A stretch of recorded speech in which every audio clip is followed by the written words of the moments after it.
You're not bad at stage makeup, you just never learned how to do it right. I'm Narée, your theater older sister, and I'm gonna help you learn all the things I wish I knew when I started musical theater so that you can have an easier time getting started in this industry. Stage makeup edition. If that sounds like something you're interested in, make sure to like and subscribe for more. Let's talk about stage makeup and why we even bother doing it in the first place. Stage makeup is very different from everyday makeup, and when you think about it logistically, it makes sense. Everyday makeup looks are seen up close, so you're usually focused on whether or not your eyeliner matches on both sides, that the colors are blending perfectly, and that everything generally looks like your skin but better. This is not the case for stage makeup. To most people, stage makeup looks really strange up close, but that's because it's not meant to be seen up close, which means you're being seen over a large distance under a lot of intense lighting. So we want to go big with our stage makeup and accentuate our features as much as humanly possible. When you wear stage makeup, it will also probably feel like you have a lot of makeup on, or that your makeup feels very heavy. That's actually exactly what we're going for. The reason why stage makeup is so thick is because when you put skin without any makeup on underneath a stage light, it makes your skin look translucent and washes you out because the light goes right through you. Wearing heavy stage makeup almost acts like a shield for the light to bounce off of instead of going right through you, making your skin look like skin and not a ghost. TLDR, no matter how wild you look up close, you're actually gonna look pretty natural from the audience's perspective. I'll show you an example. This is a picture of me during The Little Mermaid as Ariel. My makeup looks pretty natural and pretty from the audience's perspective, right? Now take a look at this photo with that same makeup up close. The blush is a lot, my eyebrows are blocky, and I'm wearing enough glitter to decorate a disco ball. But like I said, this is the same makeup look that you saw in the first photo. The intensity is just wiped away underneath the stage lights and from the distance of the audience's seating area. Before I teach you how to do this, I do want to put up a little disclaimer. You do not need expensive makeup to do stage makeup. You also don't necessarily need to use products marketed as stage makeup. Play with different products and see what will give you the best results. My own stage makeup kit is a mix of drugstore products and high-end products. I tested a bunch of things out and I know what works for me. So how do you do a basic stage makeup look? Here's what you're gonna need. Skincare. Honestly, we're gonna be packing on a lot of stuff, so give your skin some love before you start. Primer. You want your makeup to last the entire show, so make sure you're putting on the right base so that nothing smudges. Eye primer is also a must. Don't forget to put a little lip care on before you start too. Foundation. You want something that is either full coverage or buildable. Do not use any tinted CC creams, BB creams, or anything that has light coverage unless you are doing a black box show. Just because those spaces tend to be very small and they only have an audience of 100 people at most, your makeup doesn't have to be quite so intense because the audience is closer to you. So you can go with a more natural look for a black box. For your foundation, I've been told that you can go with a shade or two darker than your actual skin tone because the stage lights will even it out. Wait, I forgot this. You're gonna take your foundation and sweep it all across your face. Don't be afraid to really push your makeup into your hairline as well. You should also be taking your foundation and blending it down your neck to create more of a seamless effect. I feel like this is one of the things that really separates people that know what they're doing with their stage makeup and people who do not know what they're doing with their stage makeup is if you actually blend it down to your neck. But if you really want to take that a step further, blend your foundation into your ears. I'm not going to do that right now because I do have these cute little flat piercings that are healing and I don't want to put any makeup in them that would make them angry. But do as I say, not as I do. I don't want to catch any of you not blending your foundation into your ears because your ears are just going to look red underneath the stage lights if you don't put some color on them to block out the light. Concealer. You want a color lighter than your actual skin tone to highlight the high points of your face. The high points of your face are where light would naturally hit. That's usually going to be your forehead, the top of your nose, the sides of your cheekbones, right above where your jawline is, and a little bit on your chin and above your lip. We're going to blend this out together later, so don't panic if it just looks very patchy and blocky right now. It's okay. Contour. This is going to be a little bit darker than your skin tone. As a cool tone person, I like using a gray-brown contour. I also have it in powder form because that creates more of a shadow effect. The shadow effect is going to be anywhere that light would naturally form a shadow on your face. So this is going to be under your jawline, the sides of your cheeks here,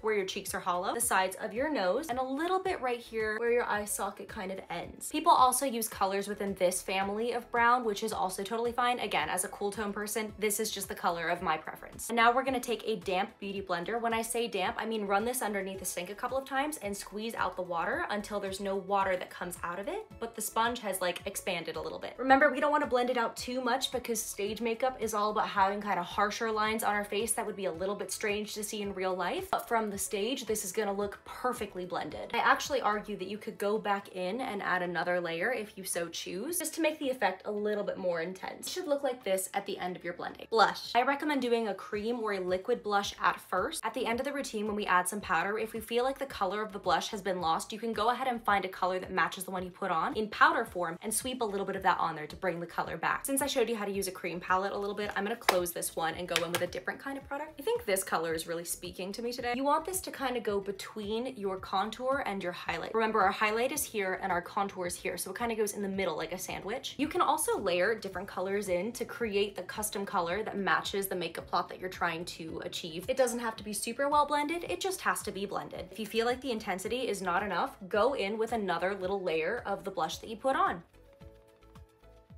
And this is what we get. Eyeshadow. Unless you're doing a specialty like character makeup look, like Ariel in The Little Mermaid, I would stick to a nude eyeshadow palette. I take these two nude colors and I just sweep them over the entire part of my lid. And then I'm gonna go in with a color that's similar to the contour color that I put onto my entire face earlier. See where the eye kind of makes this crease? You wanna put this contour color in the crease of your eye. We want a little bit more definition than this though, especially at the end of our eye. So I'm gonna go in with any of these three colors at the end that are kind of on the lighter brown side. And in this circular sweeping motion, I'm just gonna blend it in towards the end of my eye like this. I also use eyeshadow to fill in my eyebrows, which is a great hack, especially if you're trying to change the color of your eyebrows to match your wig. Like I had to have auburn eyebrows to match my auburn wig for The Little Mermaid. I used a color similar to this on my eyebrows so that I could achieve a matching look between eyebrow and wig. I'm just gonna go in with an angled brush and lightly sweep in a little bit of product. We're not going for clean girl makeup with our eyebrows. We want more of a 2016 blocky eyebrow situation going on because that's going to help people see all of our expressions from the back of the audience. Powder. I like loose powder the best, and we're gonna use it to set our makeup. I'm gonna take the end of my damp sponge, put it in the powder, and then just lightly stipple this all over my face, including your neck and ears. I don't wanna see you forgetting your neck and ears. We talked about this.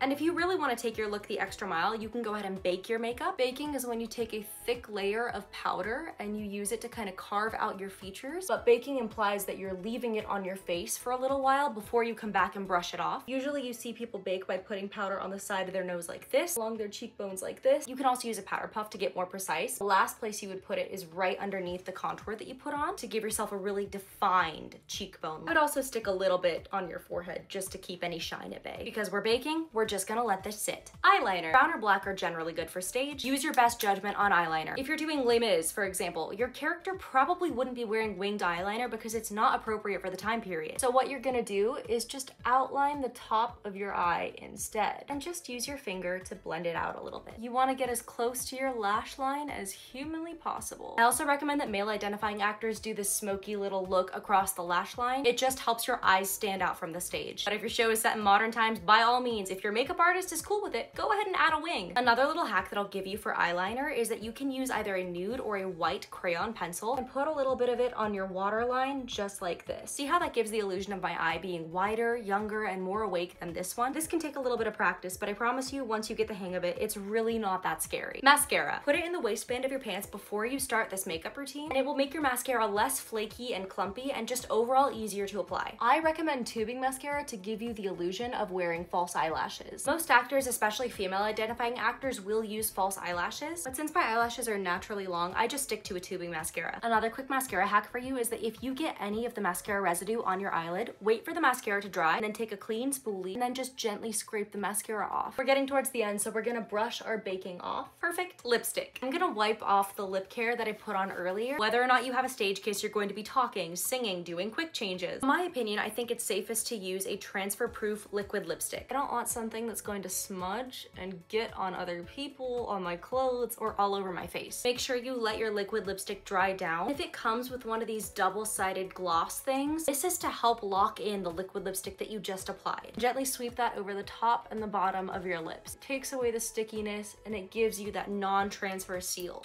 Ta-da! At this time, that if you feel like the color is washed away after applying powder from your blush or your contour, you can go ahead and take a powder version of that product and lightly sweep it over the areas that you've put that cream product in the first place. Again, this might look like a lot of blush, and you're right, it is. The goal of stage makeup is to accentuate every single feature so that it's easy for the audience to see you from all the way in the back of the house. Don't be afraid if it looks a little bit stark like this. Setting spray. I love hearing the word setting spray because that means we're almost done. Lock the whole look in with setting spray so that it doesn't smudge or flake throughout the duration of the show.